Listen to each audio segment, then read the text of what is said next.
So there are several pests of plants that are non-insects, and if you remember, insects would have to have 6 legs, a head, a thorax, and an abdomen. So of course one of our biggest pests, especially in the Pacific Northwest, are slugs and snails. They feed on living, dead, and decaying material.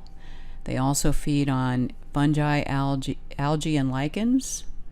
And they will also eat earthworms and dead slugs and snails.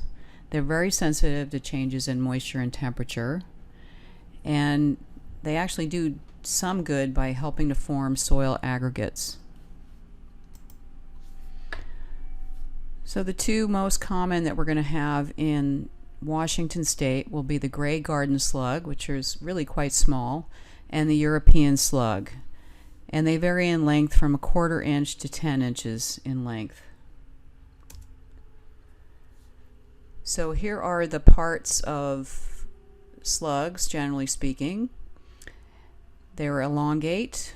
They have this dorsal fleshy mantle that encloses their vital organs, and they move or glide on a foot. And then that foot is what secretes the slime that we know and love. So here's a general life cycle for slugs. Let's start with the green. Egg laying occurs several hundred single or clutch of eggs in the spring, so that's March to May. After 3 to 4 weeks, they're born. Feeding will begin.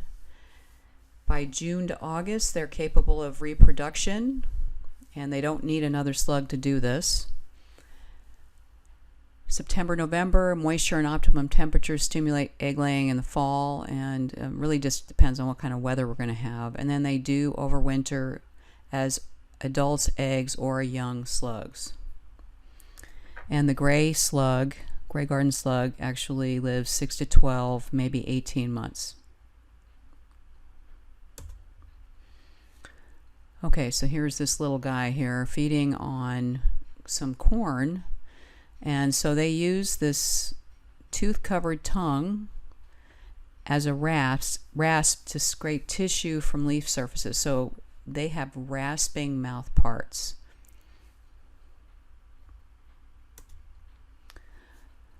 So they're hermaphrodites, so they don't actually need another slug to reproduce, but they may also mate. They can live between 1 to 2 years, and eggs can be laid any time of year, and of course decreases in drier or colder weather. And this is a lovely picture of slugs reproducing. I'll put a video up if you want to watch this. So they can lay up to 400 eggs in a year. They may be in small groups or they may be in large groups, up to 40. They're going to lay those eggs in moist places, and they're colorless to milky white, about 1/8 to 1/4 inch in diameter. They hatch within a few weeks, and of course they're nocturnal. I used to have an English ivy hedge, yes I know, back in the day, and the minute the sun went down, these slugs would come out like armies. Okay, so there are some natural enemies: garter snakes, birds, and frogs. As far as some birds include ducks, geese, and chickens.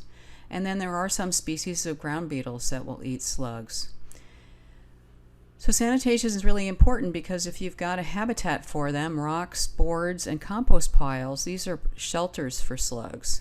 And then there's areas next to gardens where they can hang out, and that would be tall grasses and weeds. So it's important to keep these areas clear if you're trying to prevent having slugs or snails in your garden.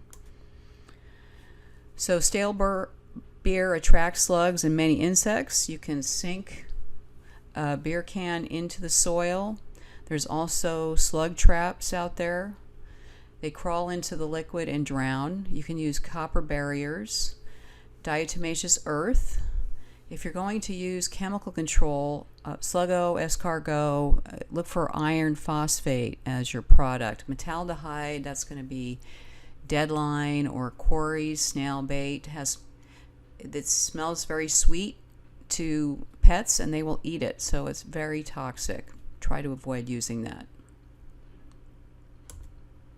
And here's a couple of guys having a grand old time. This probably isn't deep enough. You're going to want to fill that to the top of that pie pan.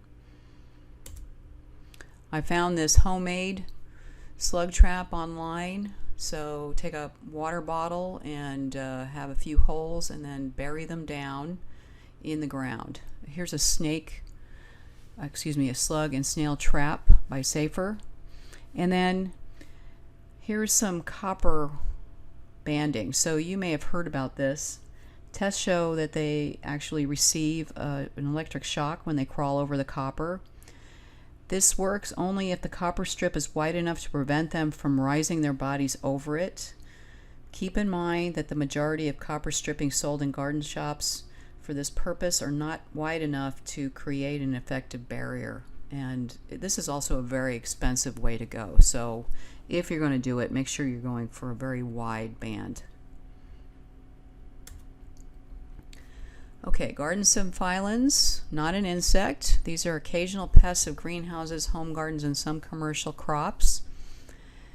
They're found in every county in western Washington. And a couple of years back, we taught soils, and we had somebody bring in their soil from a raised bed where they had purchased that soil, which had a very high incidence of organic matter in it. And it was just filled with garden symphyllans. So they're about a 1/4 inch long. They have a distinct head. They have 6 to 12 pairs of legs. They live in soil that are rich in organic matter. So while we encourage organic matter a lot, it's also too much can be a problem. So healthy soil would have about 5% organic matter. When you start getting above that, 10-20%, you're going to have issues with garden symphyllin most likely.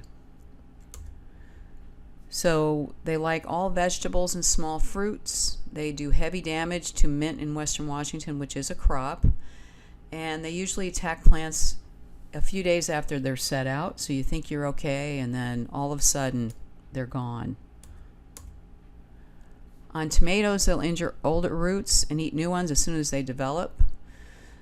Plants will wilt in the daytime. Stems will be bluish, upper leaves dark green, and lower leaves yellow, and then the plants will die. This is why they're feeding on the roots. These are roots that have been damaged by garden symphyllin. So here just shows you kind of a picture of the damage comparison. So these are both in the same garden. The one on the left is stunted because of garden symphyllins, and then the right is the same age in the same field. This is eggplant. So it's a serious pest out there when you do have it. So there's not a lot of great management tools for this. Landscape rollers to compact soil. Well, we already know that compacting soil is not a good idea. Tillage can help, but it also may damage the structure of your soil. You can try rotating crops. However, they have a broad batch of plants that they will go for. And then predators include true centipedes, predator mites, predaceous ground beetles, and various fungi, but there's not a lot of research that shows that these are going to knock down the populations enough. Okay, so we have pill bugs and sow bugs. They're isopods. They're primarily decomposers, but sometimes they will feed on seedlings, new roots, and lower leaves. If you insist on managing these guys, you want to limit moisture and decaying matter. Used raised beds and black plastic mulch can help.